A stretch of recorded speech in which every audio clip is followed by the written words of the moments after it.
একটি ছোট গ্রাম ছিল যার নাম ছিল ভয়ঙ্করপুর। সেখানে লোকেরা সন্ধ্যার পর বাড়ির বাইরে যেত না, কারণ সেখানে একটি কুটির ছিল যেখানে একটি পেতনি থাকতো। শুনেছি পেতনিটা নাকি প্রচুর উৎপাত চালু করেছে। গ্রামের বাইরে সন্ধ্যার পর যেই ওই কুঠিরে যাচ্ছে পেতনিটা নাকি তাকেই মেরে ফেলছে।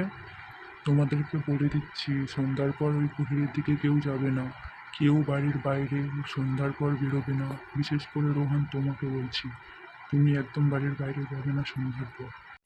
আরে বাবা, তুমিও কি? তুমিও আজকাল ভূত পেতে বিশ্বাস করো?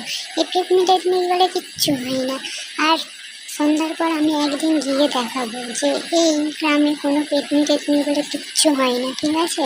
তাই তোমরা চিন্তা করো না আমাকে নিয়ে, আমি তো যাবোই। না বাবা, তুই ওখানে আজকে যাস না। তুই আমাদের একমাত্র ছেলে, তোর কিছু হয়ে গেলে আমাদের কি হবে একবার ভেবে দেখেছিস?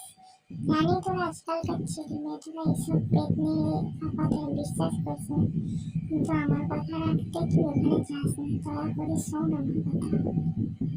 আচ্ছা ঠিক আছে মা, তুমি চিন্তা করো না, তুমি গিয়ে ঘুমিয়ে পড়ো। অনেক রাত হয়েছে, আমি যাবো না, ঠিক আছে? তুমি গিয়ে ঘুমিয়ে পড়ো। আজকে প্রমাণ করতেই হবে যে এই পেতনি বলে কিচ্ছু হয় না। আজকে আমি প্রমাণ করেই দেখাবো। কিন্তু মাকে মিথ্যে কথা বলে চলে তো আসলাম ঠিকই, কিন্তু মা যদি একবার উঠে পড়ে, উঠে যদি আমাকে দেখতে না পায়, তাহলে মা তো প্রচুর চিন্তা করবে। এই তো কথা বলতে বলতে ডাইনির বাড়িতে চলে এলাম। গিয়ে দেখি কি হয় ওখানে। যাই, ভিতরে যাই, গিয়ে দেখি কি হয় আমার সঙ্গে।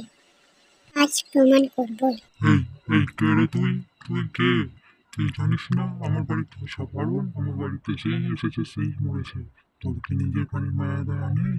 তুই তাড়াতাড়ি চলে যা এখান থেকে, না হলে নিজের প্রাণ নিয়ে বেঁচে ফিরতে পারবি না। তাড়াতাড়ি যা, যা বলছি এখান থেকে যা, তাড়াতাড়ি বেরিয়ে যা, না হলে মরতে যদি চাস এখানেই থাক তুই। আরে আমি তো এখানে ঘুরতে এসেছিলাম, প্লিজ আমাকে কিছু করো না, আমাকে মেরো না তুমি। আমি এক্ষুনি চলে যাচ্ছি, আমাকে মাফ করে দাও। তুমি তুমি আমাকে মাফ করে দাও, প্লিজ তুমি আমাকে মাফ করে দাও। ঠিক আছে যা, তোকে ছেড়ে দিলাম আজকের মতো। তুই নিজের প্রাণের মায়া চাস তো এক্ষুনি ফিরে যা, যা এখান থেকে চলে। বাঁচলাম বাবা। উফ, পেতনির বাড়ি থেকে আসার পর থেকে খারাপ খারাপ স্বপ্ন দেখছি। জানি না আমার সাথে কি হবে। যাই, গিয়ে বন্ধুদের সঙ্গে একটু গল্প করে আসি, ওদেরকে সবটা জানিয়ে আসি ওরা কি। আমি পেতনিকে দেখেছি, পেতনি ওখানেই থাকে। সে আমাকে মারার হুমকিও দিয়েছে, এবং সেই রাত থেকে আমি খারাপ স্বপ্ন দেখছি যে পেতনি আমার পেছন পেছন আসছে। আমি এখান থেকে চলে যাবো, না হলে পেতনি আমাকে মেরে ফেলবে। আমি আর এখানে থাকবো না, চলে যাবো।